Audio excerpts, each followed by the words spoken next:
Family कैसे हो आप? बढ़िया हो गए। तो आज तो जो हिंदी में बात करनी है तो हिंदी में मैंने है ना मिनी ब्लॉग शुरू कर दिया है। तो देखो यहाँ पे मेरी है ना वो चकली है, हमने वो पैरोट को बजड़ी पोपट है।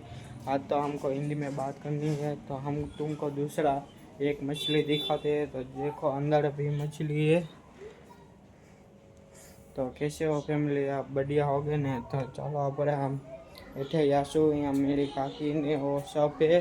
छोटी काकी है, बड़ी काकी तो काम पे गए हैं, मेरी मम्मी भी काम पे गए हैं। तो चलो हम मेरे काकी पर जाएंगे। तो आ बाजू देखो धूप है ना बहुत बढ़ गई है। हमको बाहर निकलते हैं तो तड़का बहुत लगता है। यहाँ पे पतंग वो सब नहीं चगते हैं। देखो सामने पतंग चगता है, तो पतंग चग रहा है।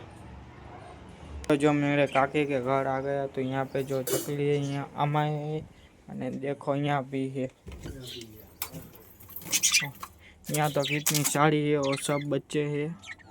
तो यहाँ भी है वो कार्तिक का पतंग है, वो मेरा भाई है, छोटा भाई है। तो देखो हम जा रहे हैं दोस्त के छत पे। तो यहाँ जाके मिल लाता हूँ हमको दोस्तों को। यहाँ पे जो अजमत है वो हमारी शहरी में रहता है और पतंग लूटने गया था। तो हम छत पे आ गए हैं। तो आज ही यहाँ पे जाना है वहाँ छत पे। देखो हम दोस्त की छत पे आ गए। यहाँ पे कितने सारे कबूतर खाना खा रहे हैं, पानी पीने रहे हैं। देखो हमारे दोस्त खड़े हैं और वो एक बैठा है। देखो हाँ, मिनी ब्लॉग कैसा लगा? अच्छा लगा है तो लाइक शेयर सब्सक्राइब करना भूलना मत। Bye bye.